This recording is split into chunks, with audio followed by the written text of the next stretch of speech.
So the reason that I wanted to get you together primarily was to first to share a few things about student ministry beyond our course and maintenance, things like that. But the other was to fully explain the final project, and here's what it's all about. You know, you've been watching different videos or clips from a movie called Divided, and then you've also had to do, or you've been assigned several projects along the way that goes into your final project. And now these projects aren't like the ones in 301 where you had to report on each finding of each project, that kind of thing. These projects are supposed to help build a thesis statement that you're gonna prepare for the class, and that thesis statement is the paper, so to speak. And it's not really an academic paper. A thesis statement is what you believe concerning the subject that you have. And our question to discuss is youth ministry in the 21st century, is it necessary or not, or is it essential, or is it needed, or is it being done? Any one of those answers, is going to be sufficient to your thesis statement. You might say you can't be in the middle of the road. You can't say, well, in certain things it is, and in certain things it isn't. You need to make a claim. You need to make a statement. Do I believe that if I were leading a church, or I was leading a ministry, would I involve student ministry as it is today, or would I venture into a different road?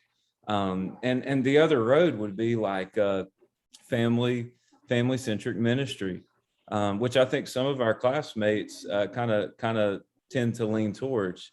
I know in the past, quite a few students have taken that stance of where they say, I really want to see mom and dad and brother and sister, son, daughter. I want them to be together. And I want to do as much as I can to involve them together. Whereas standalone student ministry kind of takes the students from the parents. And you have your own church, you have your own ministry, you have your own worship service, you have your own teaching times, and we involve the parents when it's whenever we would like.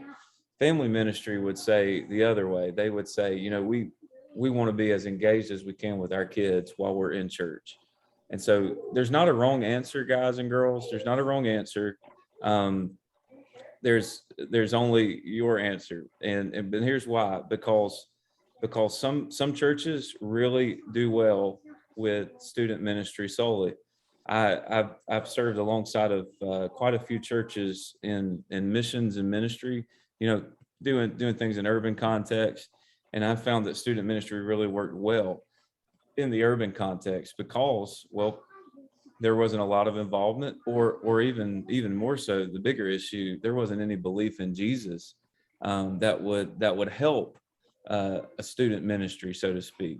I've also been in churches though where the family was the lifeblood of the church, in the sense that if it weren't for their parents volunteering, they wouldn't have a student ministry, they wouldn't have a children's ministry. And I love seeing that too. So there isn't a right or wrong answer, as long as you can make your claim and give supporting reasons why you feel the way that you feel. I'm looking for in your thesis, your little paper thing, a page and a half. I'm looking for you to make your claim and support it biblically. Okay, am I making sense so far? You good? Okay, I believe that student ministry is or isn't essential in today's context, or I believe that a family ministry model is going to be far more beneficial. And here's why. I believe that student ministry is essential, but there needs to be some tweaks to the program, so to speak. And here's why. You're going to want to give your own experiences. Maybe you grew up in a dynamic student ministry. I'll never forget, like Brandon, I think it's Brandon Phillips, in previous quarters. Brandon Phillips, I think he graduates this time around with this class, but he just gave a senior sermon last week. Brandon's life was forever changed by student ministry. Same thing with Stephen Cox, who's pastoring at Peace Baptist Church now. Youth ministry changed his life, like it changed his direction. Um, I had a good experience with student ministry. I had a really, really engaged student pastor, really cared about us as students. I can give plenty of reasons why I would support student ministry. But then again, I can also lean towards the family being as engaged as possible, because I've watched so many student ministers stop serving midway through a student's middle school career, high school career, and it devastate the ministry. So I'm looking for, what do you think? What do you believe? Can you give an answer biblically, and can you give me some reasons why? Those projects that I've assigned are supposed to guide your conversation. Like if you talk to student pastors and you ask them to give you, if you ask them to give you uh, purpose statement philosophy in the last quarter, or you asked them to share their roles and their goals, and they had no idea what a student minister does through the week. Like they're literally just hanging out with students, and they teach haphazardly. They don't really have a plan in place. They don't have a great delegation system in place for volunteers. They're not doing ministry on purpose. You might say, you know what, something needs to change, and we're not doing student ministry effectively if we do it this way. It's the same thing with going to a youth ministry event. Say you attend um, a youth ministry event at a church, or you go to a big conference or a youth camp, and you noted some of the good things, but you saw something that wasn't so good for the students. Or on the other side, you're like, this was really effective, this was really good. You want to note those things so that you can make your claim. Here's why I think there's hope for student ministry. And then there's the conversations with the parents and with the students. I think that's probably the most important part. Like hearing some of their responses should really guide, engage whether student ministry is healthy or not in the context that you're serving, or that you're shadowing. So it's an experiential assignment. When we did our youth ministry event at Fruitland, we've done two of them now, where one was a strictly evangelistic, and then the last one that we did was discipleship driven.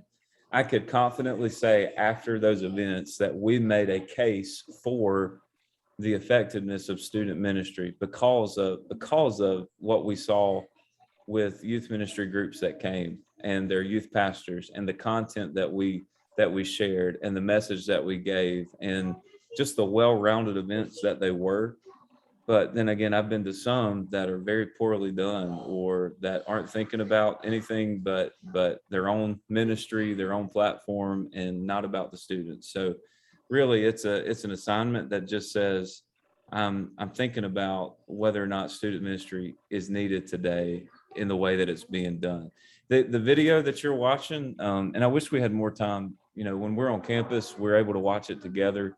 And that leads to some very colorful conversations, because the video challenges some of the things that we hold dearly in our churches, like Sunday school, like isolated, age segregated classes, like children's church and vacation Bible schools and student ministry camps and conferences.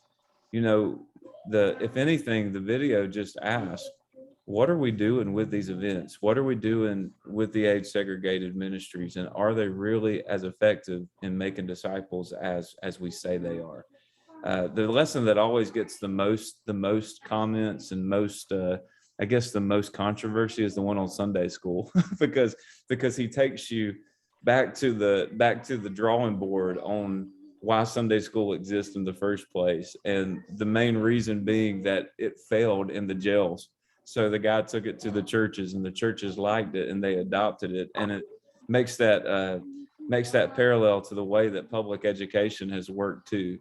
Like there's a lot of, if we look deep enough and dig deep enough, like there's a lot of false doctrine and even philosophy that's been built even into the educational realm that we plug our kids into. My wife even teaches, and you see what I'm saying? Like we take their ideas and we apply them to the church, and that's not always right. That's not always good. And so guys like Vody Baucham and Derwin Gray, and gosh, there's who else was in that video? Paul Washer, Ken Ham. I mean, Ken Ham. These folks are saying we've got to get back to discipleship, and we've got to reach the fatherless generation, and we need to do it in a biblical sense. So enough for me. Does this make sense to you? You've got a chance to ask any questions about the assignment. What I'm looking for is your thesis statement needs to be posted on the discussion forum. You can copy and paste it. You can upload the document. It doesn't matter to me because I'm going to read that. But then you're going to want to post your video link of you sharing your findings and sharing why you believe, this statement. If this were on campus, we'd be doing this as a class presentation. You'd stand before the class, and you'd have 8 to 10 minutes to share your heart, and students would have a chance to ask questions, that kind of thing. But because of the nature of this course, with it being online, we got to be a little more creative. So if you got questions, go ahead and ask me. So the 301, where we had the different projects, and we had to chime in or do a report on that, we are not doing that. We're just taking notes to what we develop on those interviews with the child, the parent of the different age groups, and then we formulate that in a thesis. Right. The projects are solely for your benefit and your experience. If it makes you feel better to upload your findings and things to me, that's fine. But I'm not, unless your thesis and your report back to us is without reference to those experiences, I'm not going to be asking for them. I trust that you do them, and I trust that they form your opinion. But I know that they're not the end road in and of itself. You might have just had a really bad night with a group of parents. You know what I'm saying? Like their responses can't be the end all for student ministry or the end road to having it. So you're right. Just do them, and if they help you, share it. If they didn't help you, share it. All right. Any word length on the amount of how many word count on a thesis statement or pages that you're looking for? So I've become a pro at this with the classes that I take. When they ask for a word count, most of the time they're wanting 400 to like 800 words. And when I do that on a piece of paper, it's typically, if we're doing single space, it's typically a page and a half. And I would expect your thesis to be that, at least that length, to be a page and a half. If you get into 2 to 3 pages, you're writing a report. And I don't want a term paper. I want a thesis statement with supporting reasons, and I want you to share your thoughts personally with us through video. I just have a question. It's not really about that, but at my church, we have a really good youth program. The guy's really got the students engaged, got a lot of students, but he doesn't, and they don't do anything in church. They don't sing in the youth choir. They just did a mission trip. We don't know what happened in the mission trip. Oh, and that's just kind of what, we don't have any feedback from it. Because I do because my son's in the youth group, but that's just what I don't like. So he doesn't have any feedback from what's going on. mm-hmm. So how could I ask about that or engage without him getting mad at me? Well, I think that primarily that's beyond the student ministry. That's a leadership issue. Whomever is the youth pastor's like head, which would probably be a senior pastor. If he doesn't think it's important to to share youth ministry news with the congregation, it's not going to happen. And so, I mean, as a parent, you have a voice. Like as a parent, you could say, "Hey, it'd be really great to hear," in the because it only anytime a student stands up or speaks, or children stand up and speak, people are going to encourages them, gives them confidence. Yes, it does. And like for us, like I watched it's Ebenezer Baptist there in Hendersonville. I totally stole their idea, but they had a ministry day back in May or June. They did a children's takeover day where the kids sang the songs, the kids did the lesson, the kid, like in the service, the whole service, the kids did it. And I heard it was very effective. I heard that it was like it was one of the best days they ever had. And so I'd love to see that in our children and youth ministry too. I'm going to be pushing for that come our fall time, maybe sometime in mid-September, the end of September. Would love to see the same happen, because you want to know why? Because it does exactly what Abby is voicing is her concern. It keeps people aware of what the students are learning and what they're taking in. And that, that can be done with youth nights where they're sharing about mission trips, where they're sharing about youth camp.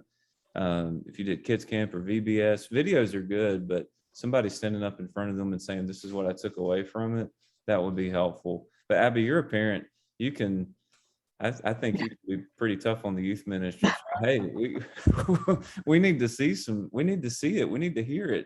I'm glad my kid's having a good time, but it would be nice for us to celebrate it. We don't do that. Children don't do anything either. And that's kind of where I'm at. I'm kind of trying to push children into doing something. So you're not without activity. It's so much, you're so much. Yeah, they have activity, but you see, the church doesn't know what they're engaged in, what they're doing, that type of thing. So, Yeah. I think it's something that like they need to sing in church, they need to talk in church, like like we said, give them confidence. Have you got I guess an energetic pastor and youth pastor, or are they kind of? The youth pastor the pastor's good, but I mean he just doesn't want any specials. The music director wants no specials. He just sings 3 praise and worship and that's it. Yeah. And I'm like, come on, we gotta have some special. You gotta get your younger people engaged because they are the church. They are the church. They're not, they're not a part of the church right now. They're doing great. Noah's learning a lot and he loves it. But, I'd like to see them be involved in the church. I think if anything, COVID has kind of hurt those efforts, if we weren't careful through it, we created a one-dimensional styled service where only a limited number of people were engaged with the service or involved with the service. And I think like I remember last winter, our kids committee, like they didn't even ask, like we didn't do an Easter presentation, but they didn't even ask about Christmas. They just did it. Like they went ahead and did it because of that very reason. It was becoming somewhat one-dimensional, where we were more concerned about staying away from illness and not concerned about the Spirit of the Lord moving in their hearts. And so I know that there's a fine line to walk, but get those kids involved if you can, especially if they want to be. That's the main thing. Like if you've got students that would gladly do it, let them do it. Please let them do it. That's something to tweak, Abby. That's something to note in your I have a feeling you're going to be for student children's ministry. But those are things to plug in. Like if you really say they are the church, then let's get them involved. What do you think, Brandon?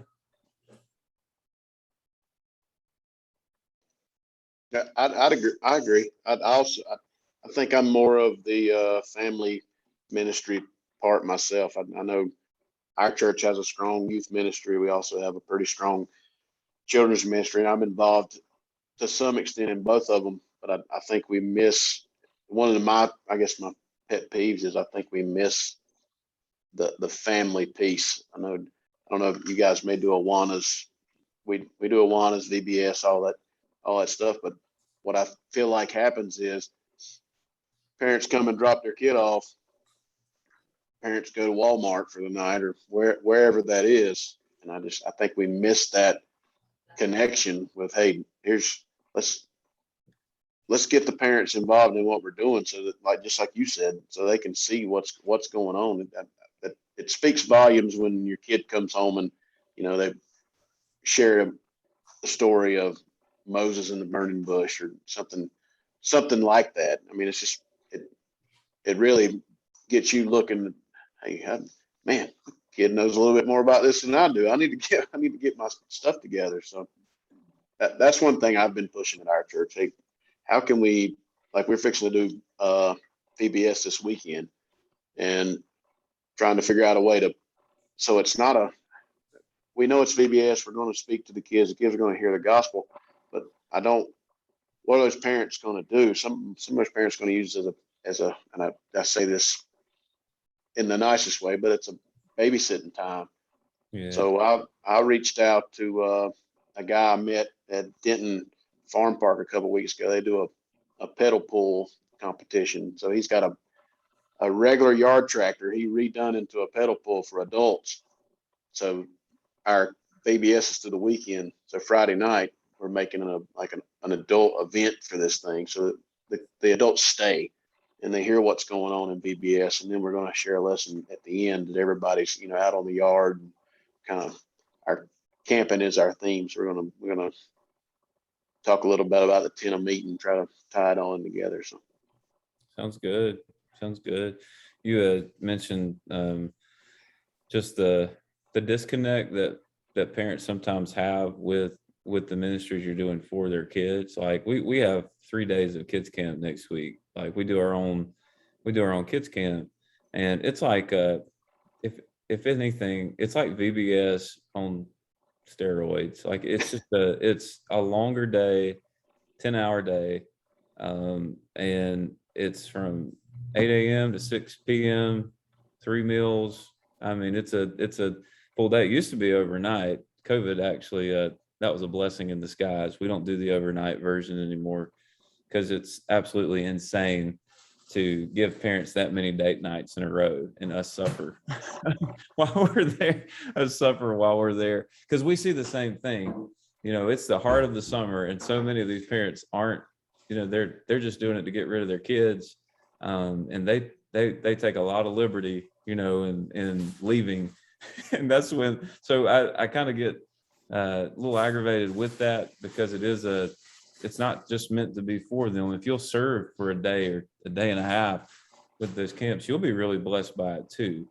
So I mean, some of these kids have never roasted a marshmallow before, or have never cast a fishing line into a pond, or have never been on a canoe, or these are things that we take for granted, but they're doing it for the very first time. And so I don't know. I think there's a lot more value to it than what the parents often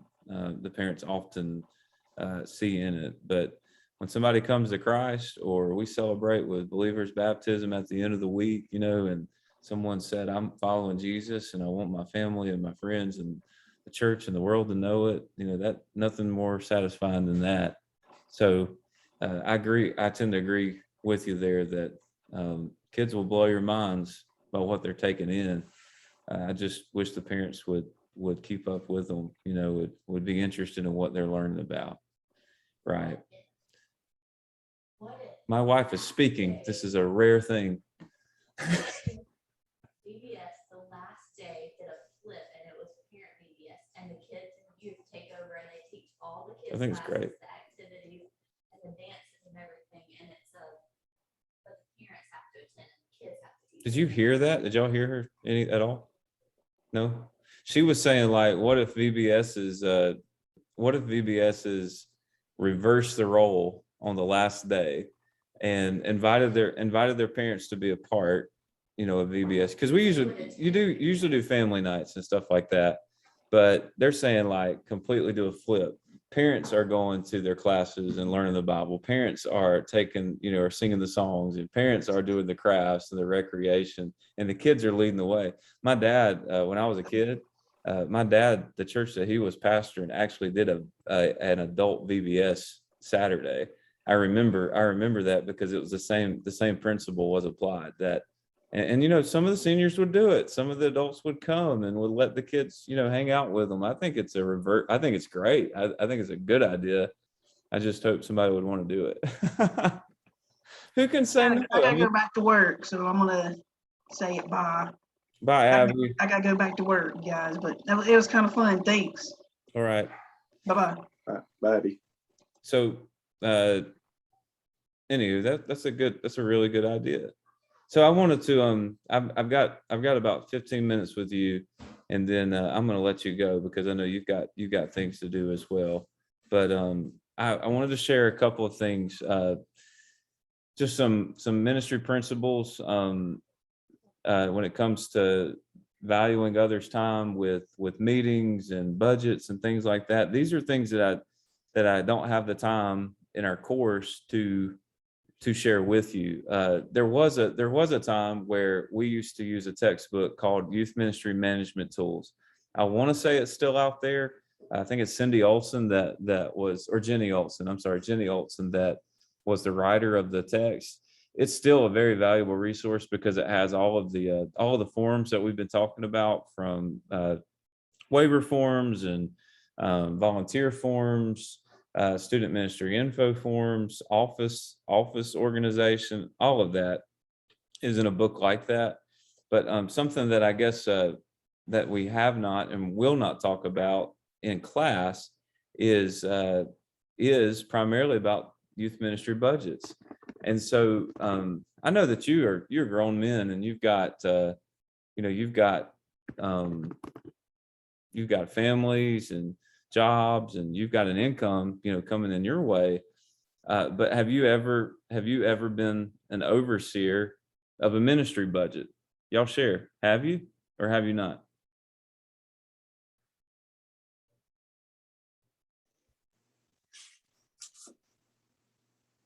Go ahead, Chad. We both hit it at the same time. I can know, go. right? No, I'm just walking into the deep water in that area right now, just assuming the very first pastorate. So Okay. everything is very new. That is one thing that I'm just observing and learning, not to go in and try to knock anything down, but just observe. If it's not biblical, yes, change it. But other than that, just absorb, just to monitor, just to take it all in. Yeah. So I'm in a season of learning and being equipped. I think that is incredibly wise to start a pastorate in that way, because you know that in time, if you will stick with the church that you're serving, they're going to take on your personality in some ways. Your influence is going to be felt. So some of the things that you want to see happen in the church and that you have on your heart to share with the church in terms of mission and vision and purpose, that's going to be played out in the way you spend the Lord's money. And the same thing applies to student ministry too. So just a few things to remember when it comes to financial stewardship. Brandon, what about you? Do you have experience with a ministry budget? Yeah, so but like I said, I help out with youth and children, but I'm also the men's ministry leader at our church. Okay. And we have a budget, although it's very small, but Probably is. it's been great though. They give us a real small one. We've done it's climbed a little bit every year, but it seems like the more stuff you're doing, God, he always provides. I mean, we've Yeah. never our budget's $600, but I've never hit our budget dollars. But we've also got. I mean, I got the way ours sets up is you have your budget dollars and you have your stuff where people's donated. I mean, I never get to that 600 because we do so much stuff that the people are putting into the men's ministry, and we use those funds. Okay, I was gonna before you said that, I was gonna say, well, the reason that you're not getting more funds is because you don't use the ones they give you. So yeah, and that's often the case in Baptist churches. Is like, well, why should I give you more money next year? Right. But I will suggest this to you guys. Something that we've seen work in our context. We do a zero balance every year. Like, it doesn't matter if you got $10,000 a year before, you have to put the money where your talk and where your purpose is. So if you say, I'm going to need $12,000 or $5,000 or $2,000, your plans for the upcoming year, what you prayed about doing with your group, and I would guess that, if you're working in an organized church, that there's going to be teams or committees or something that you work alongside of, leadership teams. And you're going to need to come together before that budget year, and you're going to need to ask, what are some things we want to focus on this year? And that needs to be reflected in the budget, because where we are, like, I don't care if you ask for $50,000, as long as you can say with confidence, this is where we're going and this is what we would like to do, we'll consider that.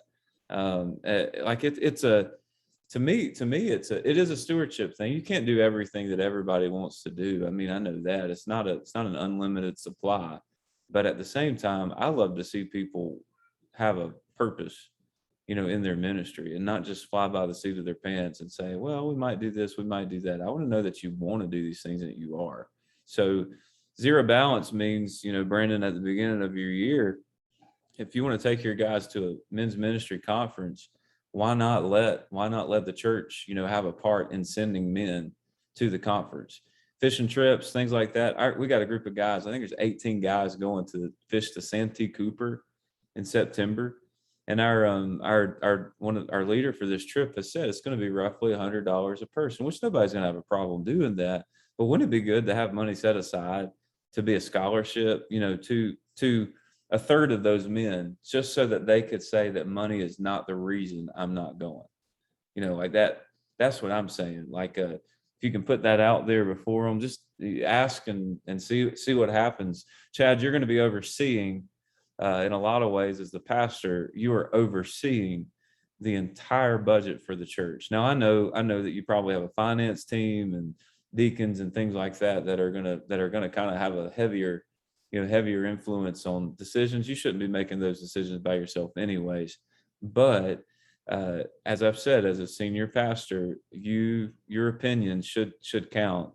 And if the church is going in a direction financially that does not make sense, or it's not a good stewardship, principle, like for us, like we're fixing to kind of taper off some on our associational giving, because our association is not doing anything, to be honest. Like, see what I'm saying? Like, I can't support sending X number of dollars to an organization that's not using the money that you're sending. So you're going to have those hard conversations along the way. But a few things in stewardship when it comes to any budget, especially youth ministry budget. Here's some things that you can do to categorize your budget. This is in a student ministry context, by the way. So for all those that'll listen later, this is solely for student ministry. Curriculum should be at the top of your list, right? What you're going to teach. So you mentioned Awana, Brandon. That would probably fall into the children's ministry budget. But if you know that you want to reach more kids which Awana in and of itself is enough youth or children's ministry activity to last you an entire school year if you do it well. But go all into your curriculum. Research the curriculum. Let them know what you want and what you're wanting to teach. So create your own curriculum. I know we've got some really awesome resources that are out there, like Right Now Media. If you're not familiar with Right Now Media, it's an incredible tool, and your whole church can get it for like less than $200 a month, and we'll give them access to thousands of ministry teaching videos and curriculum guides and things like that. It's an untapped resource at our church that really could get a lot more attention. It's really good, especially the children's content. Think about how you're going to be training leaders and what you're going to be doing with your volunteers. Leadership is an aspect of the ministry that's often overlooked. So if you want to spend time building up student leaders and building up your volunteers, you might want to set aside, X number of dollars to take them on a leadership team building experience or a retreat or a dinner out to say thank you. Sometimes that's not included, in the youth ministry budget, but it should. Also, I want to encourage you to think about what the church is already doing. If you already have a ministry or set aside to do curriculum and marketing and technology and publicity, don't use student ministry dollars to do what you're paying other people to do. So if you've got someone in your church that's handling, publicity, give them your information so they can make stuff for you. Same thing with technology. If you've got a tech team that's that's taking care of website design and all this stuff. And they have, the church has if the church has a phone system or a call system in which they get announcements out, use what they're already doing. Don't budget for stuff to recreate what's already happening in your church. Does that make sense? We do it though. We spend money multiple times doing the same things. We do it all the time. Same thing with budgeting for events. You want to set aside money for specific events. I think I finally got our youth ministry on like at our church. I think I finally got them on a system of balance between fun events and ministry related events, where you're like, where we're going to a conference to help them in discipleship, but we're going to this event for evangelism. We've got this set aside for quarterly missions and ministry. We've got this set aside for camp.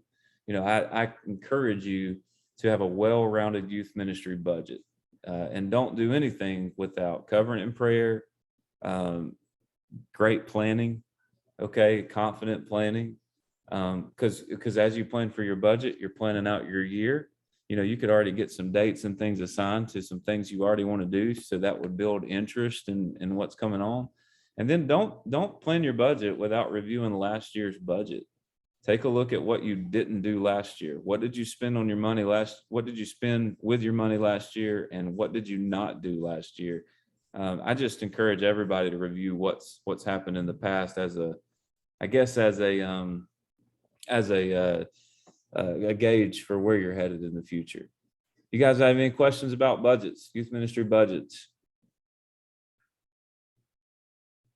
Nope. I will say this to all those who are leading youth ministries in smaller churches. The church is not made of money, okay? And I know in youth ministry, that's often the hard thing, especially with young student leaders and ministers. Sometimes there's not an understanding that a budget is a fictional number, all right? It does not mean that it's there, and it does not mean that you're going to have it. I try to explain this to my wife all the time, especially like when it comes to, like salary raises and staff raises and stuff like that. We are paid by volunteer, like people don't have to give to the church. Like our budget it's not like like my wife's a teacher, so her salary is dictated by state tax dollars. And we don't have a choice, like in that, like where those tax dollars go, they're going to put them towards, the Board of Education. We're not even governed by the Baptist State Convention. In the Baptist State Convention, where I work at Fruitland, every single year when they do the budget, they always give like a living, what do they call it? Like an adjustment to living salary, like whether it's 1% or 1.5%. It almost happens every year because they realize the cost of living's going up. And we're doing our due diligence with our staff members in that way. The church doesn't work that way. Like you are solely like dependent on the Lord and for people to be faithful to give. And if the money's not there, you can't spend it. I used to early in the game, I used to spend every dollar I got in student ministry without any hesitation before I realized, oh, this could actually hurt the church if I'm not asking the right questions. We have people at our church years ago. We've stopped doing this because of our zero balance at the beginning of the year. People would wait until December if they still had, like, let's say you had a budget and you still had $4,000 in December. People would actually spend $4,000 in December just to clear their budget. You can't. It's not wise. Like it's not good. And I've done it before. Like I can't say I'm innocent of that. I cringe now when I see people do things like that, because you realize if you've had a tight year, and I've spoken to 3 churches this week that told me they weren't making it this year in terms of their budget. They were going to have to cut back next year. Not everybody thrived during this season. And so we got to be so careful that we're not overstepping and realizing that a budget is a fictional number. If you don't have it in the balance at the end of the month, you don't have it for the next month. So please be wise. I'm not saying you be cheap cheapskates and frugal, and you got your fist clenched, with on the dollars. But honestly, if you can just ask the right person or ask the right question, can I spend this money this week? You're going to be well more respected and received, rather than just being a spender just because you're like, I got the budget, I'm going to spend it. It's a really poor attitude to have. All right, I'm just going to switch gears for this last section. I wanted to talk to you about leadership meetings real quick. I don't know what your experiences are with working with a team. I look back on our notes and things, and the online class, I love doing it. I appreciate, us getting to do it together. And these semesters are far better than ones I've done in the past. But when you're on campus and we get to talk, we get to have like a mock leadership team meeting. When you do 302 at Fruitland on campus, we're planning for, a youth ministry event. We get to put these things into practice. And so I just wanted to ask you guys to discuss with me what's important to you when you sit down with a group of leaders. It doesn't have to be in student ministry, but what's important to you as a part of the team when you get together for conversation and planning and prayer and things like that? What's important to you in those meetings?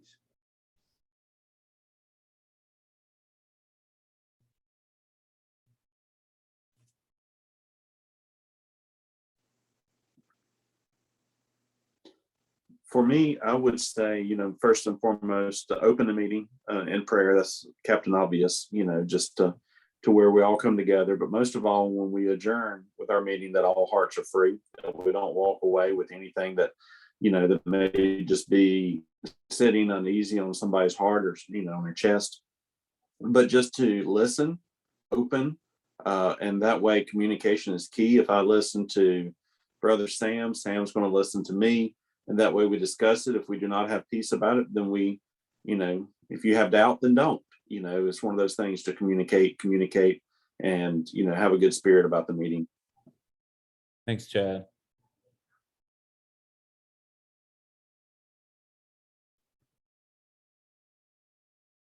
I think Brendan's heading out. Are you heading out, Brendan? All right. Yeah, I gotta go jump on an airplane. So Be careful, okay? yeah, appreciate you, brother. Yes, sir. See you, man. Hey, Thanks. so Chad, you are the lone survivor. But Chad, I wanted to for the rest of the class too, just sharing, when you get those groups together, it is vitally important that you lead as a shepherd. Okay, if you are the student ministry leader or the pastor or the children's men leader or college leader, you need to shepherd in those meetings. And I've learned over lots of trial and error that if it's just going to be about planning, that's exactly what it's going to be about. If we're just coming in with our calendars and we're writing down dates and times and making sure we're not overlapping with anybody else's plans, that's what it's going to be about. If there's nothing spiritual in the conversation, that's what it's going to be about. And we've taken most of the summer kind of off. Like our last meeting that we were together was probably May. I think it was right before our homecoming.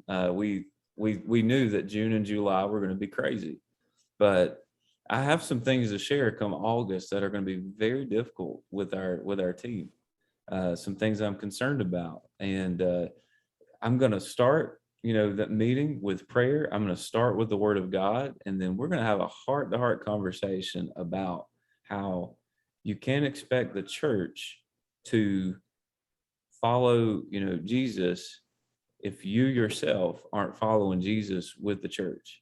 So, I know that you've got ministry and you've got, families, and you've got all these other things that impact what you do throughout your life, but you are a leader of our church. Like, you are a leader in our ministry. And if people don't see you engaged or involved with anything except for what you like doing, then that's going to be the mentality throughout. And so I know that that's a hard conversation to have, but I don't really care to talk about plans. That's not why we're meeting together. You see what I'm saying? You guide the conversation, but there's so many so many things that are wasted. So much time is wasted otherwise. If you want to spend 25 minutes, getting caught up with everybody's date life and what they have, that's fine. If that's going to be, just a checkup, an assessment of how people are doing. Hey, there's a time and a place for that. And I'm good with it if you have the time to do it. But most meetings at church, there's a start and an end, and there's a very limited amount of time in between. So Yeah.